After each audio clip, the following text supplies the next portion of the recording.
Hello friends, welcome to the class. നമ്മൾ നോക്കാൻ പോകുന്നത് 5ാം class English second terminal question പേപ്പറിൻ്റെ മോഡലാണ് കേട്ടോ.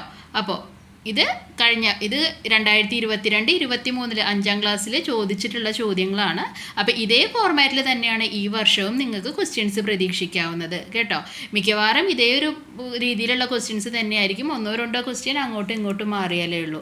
അപ്പോൾ നമുക്ക് ആദ്യം ക്വസ്റ്റ്യൻ പേപ്പറിൻ്റെ ഒരു ഫോർമാറ്റ് ഒന്ന് നോക്കാം. നിങ്ങളുടെ പുതിയ സിലബസ് അനുസരിച്ച് ഞാൻ ചോദ്യങ്ങളിൽ മാറ്റം വരുത്തിയിട്ടുണ്ട്. ജസ്റ്റ് നിങ്ങൾക്ക് ക്വസ്റ്റ്യൻ പേപ്പറിൻ്റെ ഫോർമാറ്റ് ഒന്ന് അറിഞ്ഞിരിക്കാൻ നമുക്ക് ഈ ഒരു ക്വസ്റ്റ്യൻ പേപ്പർ ആദ്യം ഒന്ന് നോക്കാം. അപ്പോൾ നിങ്ങൾക്കറിയാം എന്താണ്, 2 മണിക്കൂറാണ് എക്സാം ഉള്ളത്. 15 മിനിറ്റ് നിങ്ങൾക്ക് എഴുതി തുടങ്ങുന്നതിന് മുമ്പ് കൂൾ ഓഫ് ടൈം തരുന്നുണ്ട്. എല്ലാ ക്വസ്റ്റ്യനും നിങ്ങൾ ശ്രദ്ധിച്ചു വായിക്കണം. ആദ്യത്തെ ആക്ടിവിറ്റി, അതായത് ഈ ഒരു പാസേജ് ക്വസ്റ്റ്യൻ, അത് കമ്പൽസറി ആണ്. ആക്ടിവിറ്റി 1 എന്തായാലും നിങ്ങൾക്ക് പാസേജ് ക്വസ്റ്റ്യൻ തന്നെയായിരിക്കും വരിക. അത് നിങ്ങൾ വായിച്ച് നോക്കിയിട്ട് നിങ്ങൾ എഴുതാനുള്ള ക്വസ്റ്റ്യൻ ആണ് കേട്ടോ. അപ്പോൾ ആക്ടിവിറ്റി 1 കമ്പൽസറി ആണ്, അതെന്തായാലും എഴുതണം. ഇനി അടുത്തത് എന്താ കൊടുത്തിട്ടുള്ളത്, അറ്റംപ്റ്റ് എനി 4 ആക്ടിവിറ്റി. ഇനി തന്നിട്ടുള്ളതിൽ ഏതെങ്കിലും 4 ആക്ടിവിറ്റി നിങ്ങളോട് ചെയ്താൽ മതി എന്ന് പറയുന്നുണ്ട്. അതായത് ആക്ടിവിറ്റി 2 തൊട്ട് ആക്ടിവിറ്റി 6 വരെയുള്ളതിൽ ഏതെങ്കിലും 4 എണ്ണം ചെയ്താൽ മതി. ഒരെണ്ണം നിങ്ങൾക്ക് ഒഴിവാക്കാം. അപ്പോൾ നിങ്ങൾ എന്താ ചെയ്യേണ്ടത്, ആ ക്വസ്റ്റ്യൻസ് ജസ്റ്റ് ഒന്ന് ഓടിച്ചു നോക്കുക. അപ്പോൾ നിങ്ങൾക്ക് ബുദ്ധിമുട്ടായിട്ട് തോന്നുന്ന ആ ഒരു ചോദ്യം ഒഴിവാക്കി വെക്കുക. ബാക്കി എഴുതാൻ പറ്റുന്ന കാര്യങ്ങൾ നിങ്ങൾ എഴുതാൻ നോക്കുക കേട്ടോ. അപ്പോൾ ഫുള്ള് ഡീറ്റെയിൽ ആയിട്ട് ഓരോ ക്വസ്റ്റ്യൻ നോക്കിയിട്ട് സമയം കളയരുത്. ഇംഗ്ലീഷാണ്, എഴുതാൻ ബുദ്ധിമുട്ടുള്ള ആൾക്കാരുണ്ടാവും. അപ്പോൾ അറിയാവുന്ന ചോദ്യങ്ങൾ ആദ്യം എഴുതി പോവുക. പാസേജ് എന്തായാലും അറ്റംപ്റ്റ് ചെയ്യണം, അത് മറക്കണ്ട. എളുപ്പമാണ്, നമുക്ക് നോക്കിയിട്ട് എഴുതാവുന്നതേ ഉള്ളൂ. അപ്പോൾ ആദ്യത്തെ ആക്ടിവിറ്റീനെ ബേസ് ചെയ്ത് 2 ചോദ്യങ്ങളാണുള്ളത്. സ്യൂട്ടബിൾ ടൈറ്റിൽ കൊടുക്കാൻ പറയുന്നുണ്ട്, തലക്കെട്ട് കൊടുക്കാൻ പറയുന്നുണ്ട്, സ്റ്റോറിയുടെ മെസ്സേജ് എന്താണെന്ന് ചോദിക്കുന്നുണ്ട്. ഇനി ആ സ്റ്റോറിക്ക് തന്നെ അതിൽ തന്നെ 2 ഭാഗങ്ങളുണ്ട്. ആദ്യത്തെ ചോദ്യത്തിൻ്റെ 2ാമത്തെ ഭാഗമാണിത്. Match the sentence with the correct image. ഈ സെൻറ്റൻസ് അതിൻ്റെ ശരിയായ ചിത്രത്തിനോട് യോജിപ്പിക്കാനാണ് പറയുന്നത്. ഉത്തരങ്ങളൊക്കെ നമുക്ക് നോക്കാം. ആദ്യം ക്വസ്റ്റ്യൻ പേപ്പർ ഒന്ന് നോക്കി പോവാം കേട്ടോ. ഇനി 2ാമത്തെ ആക്ടിവിറ്റി എന്താണ്, ഇത് ആ കൊല്ലത്തെ 2ാമത്തെ ആക്ടിവിറ്റി നിങ്ങളോട് പറഞ്ഞുള്ള ഒരു നോട്ടീസ് മേക്കിംഗ് ആണ് കേട്ടോ.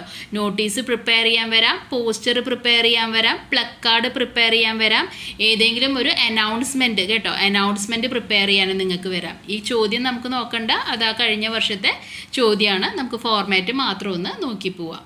പിന്നെ 3ാമത്തെ ആക്ടിവിറ്റി എന്താണ്, കണ്ടോ, ഒരു പിക്ചർ കൊടുത്തിട്ടുണ്ട്. ആ പിക്ചറിനെ ബേസ് ചെയ്തിട്ട് അതിൽ എന്തൊക്കെ കാര്യങ്ങളാണ് നടക്കുന്നത് അത് നിങ്ങളോട് എഴുതാൻ പറയുന്നുണ്ട്. Describe the picture. മിക്കവാറും 90% എല്ലാ ക്വസ്റ്റ്യൻ പേപ്പറിലും ചോദിക്കുന്ന ഒരു കാര്യമാണ് പിക്ചർ ഡിസ്ക്രൈബ് ചെയ്ത് എഴുതാൻ കേട്ടോ.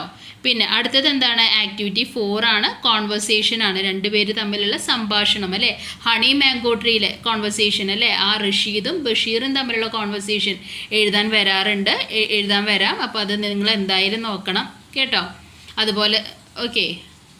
അതുപോലെ തന്നെ എന്താണ്, റെബേക്കയും ആ ടീച്ചറും തമ്മിലുള്ള കോൺവെർസേഷൻ ചിലപ്പോൾ വരാം. അപ്പോൾ നമുക്കതിൽ ഏതെങ്കിലും ഒരു കോൺവെർസേഷൻ നോക്കാം. പിന്നെ അടുത്തത് എന്താണ്, അടുത്ത ആക്ടിവിറ്റി ഇതിൽ കൊടുത്തിട്ടുള്ള എന്താണ്, നിങ്ങളോട് കറക്റ്റ് ഓർഡറിൽ, ഇപ്പോൾ ഈ ഹണി മാംഗോ ട്രീയിൽ നടന്ന പല കാര്യങ്ങളും കൊടുക്കും. എന്നിട്ട് അതിൻ്റെ ശരിയായ ഓർഡർ ഏതാണ് അല്ലേ, ഏത് കഴിഞ്ഞിട്ടാണ് ഏത് വരുന്നത് അത് നിങ്ങളോട് എഴുതാൻ പറയാം അല്ലേ. അപ്പോൾ അങ്ങനെയുള്ള കാര്യങ്ങൾ ചിലപ്പോൾ ചോദിക്കാം. പിന്നെ എന്താണ്, ലാസ്റ്റ് 1 നിങ്ങൾക്ക് ചോദിച്ചിട്ടുള്ള എന്താണ്, എഡിറ്റ് ദ ഫോളോയിങ് പാസേജ്. 99% 6ാമത്തെ ആക്ടിവിറ്റി എന്ന് പറയുന്നത് ലാസ്റ്റ് ഇത് തന്നെയായിരിക്കും. എന്താണ്, പാസേജ് എഡിറ്റിങ്. അതിൽ എന്തെങ്കിലും തെറ്റുകൾ ഉണ്ടാവും, അത് നിങ്ങൾ എഡിറ്റ് ചെയ്യാണ് വേണ്ടത് കേട്ടോ. അപ്പോൾ ഇതാണ് ജസ്റ്റ് ഈ ഒരു ക്വസ്റ്റ്യൻ പേപ്പറിൻ്റെ ഫോർമാറ്റ് വരുന്നത്. അപ്പോൾ ഫസ്റ്റ് നമുക്ക് ആദ്യത്തെ പാസേജ് ചെയ്യാം. പിന്നെ ഓരോ സെക്കൻഡ് ആക്ടിവിറ്റിയും 3rd ആക്ടിവിറ്റിയും ഒക്കെ ഇപ്പോൾ നമ്മുടെ ടെക്സ്റ്റ് ബുക്ക് ഉണ്ടല്ലോ, 2024 ഇയറിൻ്റെ ടെക്സ്റ്റ് ബുക്ക് ബേസ് ചെയ്തിട്ട് നമുക്ക് ചെയ്യാം. അപ്പോൾ ആദ്യത്തെ ആക്ടിവിറ്റി എന്താണ്, read the following story and answer the questions given below. ഇവിടെ ഒരു പാരഗ്രാഫ് കൊടുത്തിട്ടുണ്ട് അല്ലേ, അത് നോക്കിയിട്ട് അതിൽ നിന്ന് ആൻസേഴ്സ് എഴുതാനാണ് പറയുന്നത്. A lion was sleeping. ഒരു സിംഹം എന്താ ചെയ്തിരുന്നത്, ഉറങ്ങായിരുന്നു. A mouse came there. ആരാ വന്നത് അവിടെ, ഒരു എലിക്കുട്ടൻ അങ്ങോട്ട് വന്നു അല്ലേ. It started playing on the sleeping lion. ഈ ലയൺ അപ്പോൾ ഉറങ്ങിക്കിടക്കുകയായിരുന്നു. ഈ ഉറങ്ങിക്കിടക്കുന്ന ലയണിൻ്റെ മേത്ത് ഈ റാറ്റ് എന്ത് ചെയ്തു, ഈ മൗസ് എന്ത് ചെയ്തു, ഇത് ഡാൻസ് കളിച്ച് തുടങ്ങി അല്ലേ. The lion woke up. അപ്പം മേലിങ്ങനെ ഈ ഒരു എലി ചാടി കളിച്ചപ്പോൾ എന്താണ്, ഉറക്കത്തിൽ നിന്ന് നമ്മുടെ ലയൺ, നമ്മുടെ സിംഹം എണീറ്റു. It was angry. സിംഹത്തിന് എന്ത് വന്നു, ദേഷ്യം വന്നു അല്ലേ, സിംഹം ഉറങ്ങായിരുന്നു. അപ്പോൾ ഉറക്കം നഷ്ടപ്പെട്ടതിൽ സിംഹത്തിന് ദേഷ്യം വന്നു. It caught the mouse. ആ ലയൺ എന്ത് ചെയ്തു, ആ മൗസിനെ അങ്ങോട്ട് പിടിച്ചു. I will kill you. എന്താ പറഞ്ഞ ഈ ലയൺ? ഞാൻ നിന്നെ ഇപ്പം കൊല്ലും, നിന്നെ ഞാൻ ഇല്ലാതാക്കും അല്ലേ. The lion roared. ലയൺ അലറി. The mouse was frightened. Forgive me O king, it is my mistake. മൗസിന് എന്താണ്? മൗസിന് പേടിയായല്ലേ.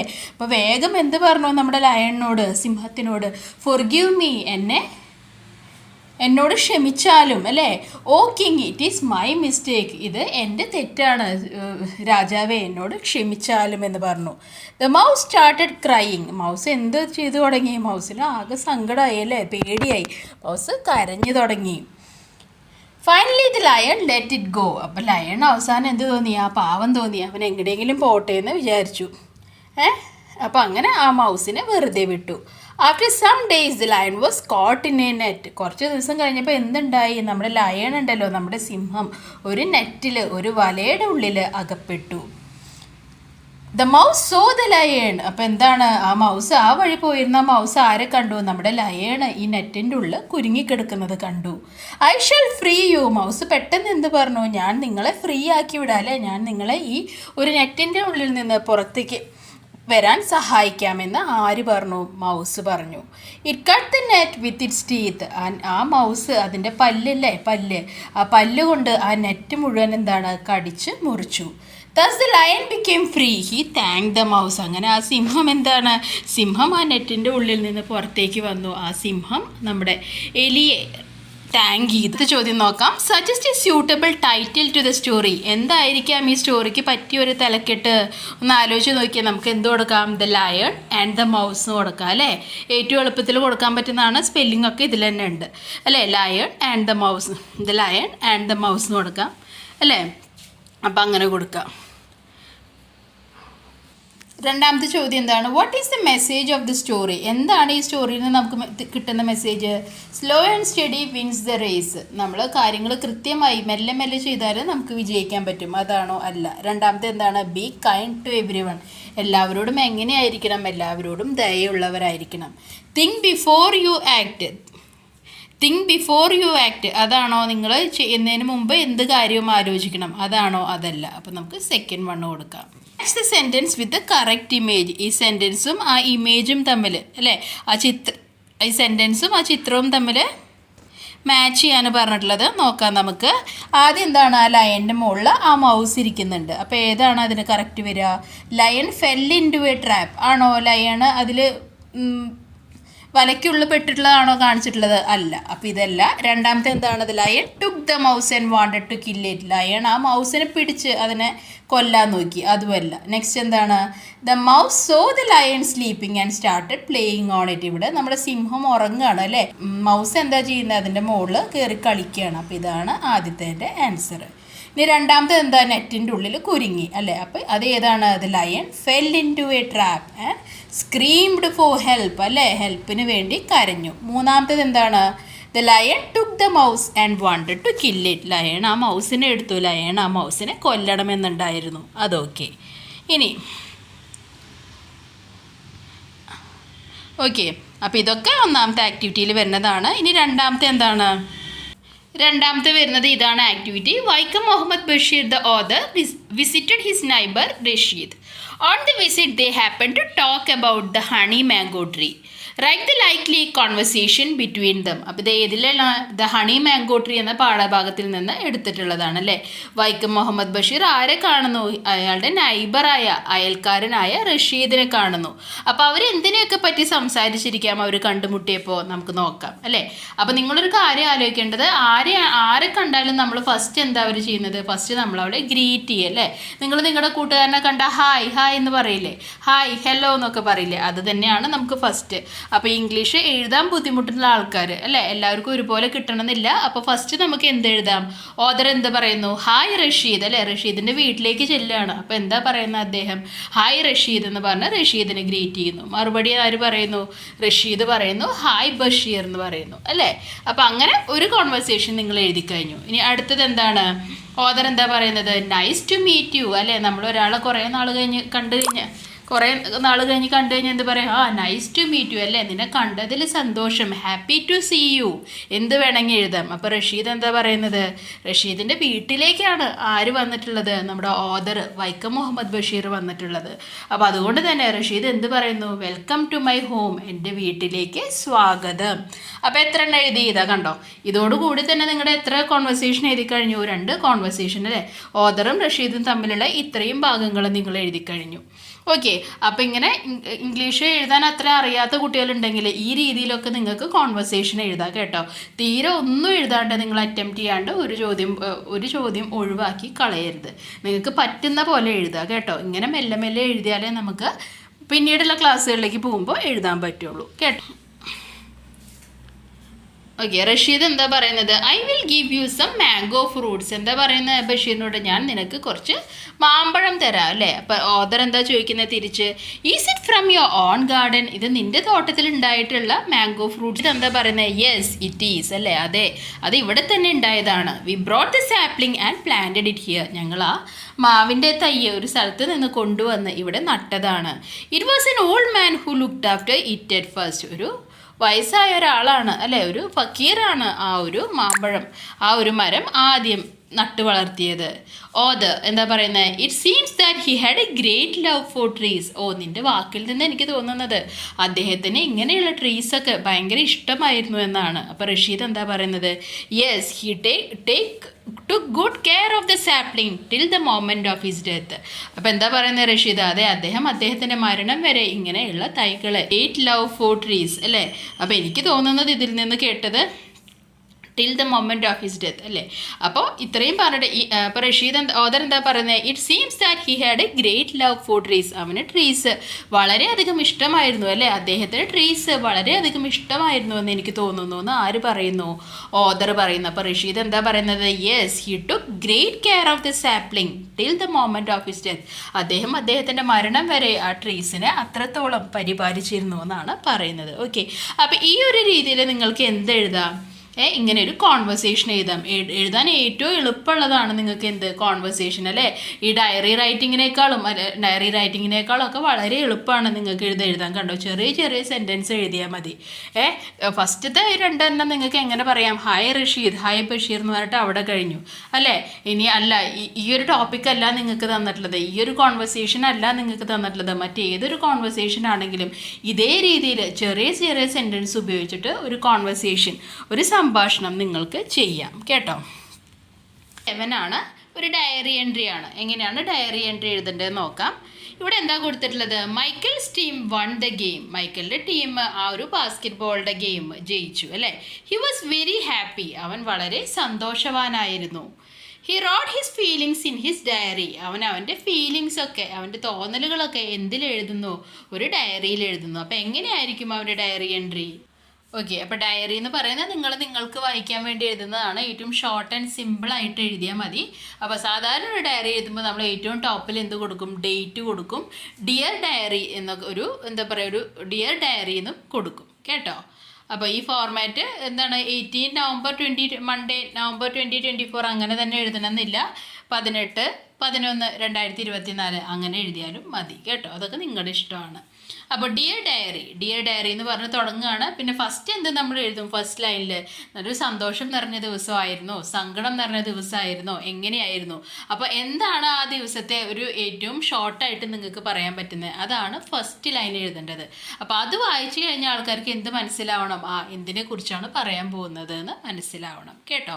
അപ്പോൾ ഇവിടെ എന്താ പറയുന്നത്, today was an incredibly exciting day for me. ഇന്ന് വളരെ എക്സൈറ്റിംഗ് ആയിട്ട് ആവേശഭരിതമായിട്ടൊരു ദിവസമായിരുന്നു ഇന്ന് എന്ന് പറയുന്നുണ്ട്. My team won the match. എന്തുകൊണ്ടാണ് എൻ്റെ ടീം ഇന്ന് ആ മാച്ച് വിജയിച്ചു. It was such a wonderful experience. അത് വല്ലാത്തൊരു എക്സ്പീരിയൻസ് തന്നെയാണ്. I work so hard for this day. ഈ ഒരു ദിവസത്തിന് വേണ്ടിയാണ് ഞാൻ ഇത്രയധികം പരിശ്രമിച്ചത്. I never thought that I could play so well. ഇത്രയും നന്നായി എന്നെ കൊണ്ട് കളിക്കാൻ സാധിക്കുമെന്ന് ഞാൻ ഒരിക്കലും വിചാരിച്ചിരുന്നില്ല. Mamma and papa mamma and papa help me to overcome my fear. എൻ്റെ പേടികളൊക്കെ ഓവർകം ചെയ്യാൻ അല്ലേ, മറികടക്കാൻ എന്നെ സഹായിച്ചത് എൻ്റെ അച്ഛനും അമ്മയുമാണ്. അപ്പം അത്രയും കാര്യങ്ങൾ നമ്മൾ ഈ ഒരു ഫസ്റ്റ് പാരഗ്രാഫിൽ പറഞ്ഞു. നെക്സ്റ്റ് എന്താണ്, നമ്മൾ ആ ഡയറി ഒറ്റ പേജിൽ കൊള്ളുന്ന പോലെ ഡയറി എഴുതിയാൽ മതി. കുറേ വാരി വലിച്ചൊന്നും എഴുതണ്ട, ഏറ്റവും കുഞ്ഞു സെൻറ്റൻസുകൾ ഉപയോഗിച്ചാൽ മതി അല്ലേ. നിങ്ങളുടെ ഡയറി നിങ്ങൾക്ക് വായിക്കാൻ വേണ്ടിയുള്ളതാണ്, മറ്റൊരാൾക്ക് നമ്മൾ വായിക്കാൻ കൊടുക്കില്ല അല്ലേ. അപ്പോൾ നമുക്ക് മനസ്സിലാവുന്ന രീതിയിൽ എല്ലാ കാര്യങ്ങളും ഭയങ്കര ഡീറ്റെയിൽ ആയിട്ടൊന്നും എഴുതണ്ട, ചെറുതാക്കി ഏറ്റവും ഷോർട്ടായിട്ടുള്ള രീതിയിൽ എഴുതിയാൽ മതി കേട്ടോ. ഇനി ലാസ്റ്റ് പാരഗ്രാഫ് എന്താ കൊടുത്തിട്ടുള്ളത്, I will always cherish this day. ഈ ഒരു ദിവസം ഞാൻ ഒരിക്കലും മറക്കില്ല അല്ലേ, എൻ്റെ മനസ്സിൽ ഇത് എപ്പോഴും ഉണ്ടാവും. It has given me a boost of confidence and belief in my ability. പല കാര്യങ്ങളും ചെയ്യാൻ പറ്റുമെന്നുള്ള ഒരു തോന്നൽ ഈ ഒരു ദിവസം എൻ്റെ മനസ്സിലേക്ക് കൊണ്ടുവന്നിട്ടുണ്ട്.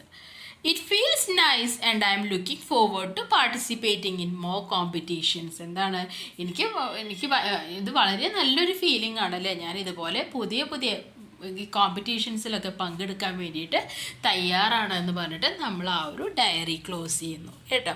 അപ്പോൾ ഇങ്ങനെയാണ് നിങ്ങളൊരു ഡയറി എഴുതേണ്ടത്. ലാസ്റ്റ് വേണമെങ്കിൽ നിങ്ങൾക്ക് താങ്ക് യു എന്ന് പറഞ്ഞിട്ടൊരു എൻഡിങ് വേണമെങ്കിൽ കൊടുക്കാം, അതൊക്കെ നിങ്ങളുടെ ഇഷ്ടം. കൊടുത്താലും കൊടുത്തില്ലെങ്കിലും ഫോമാറ്റ് കറക്റ്റാണ്.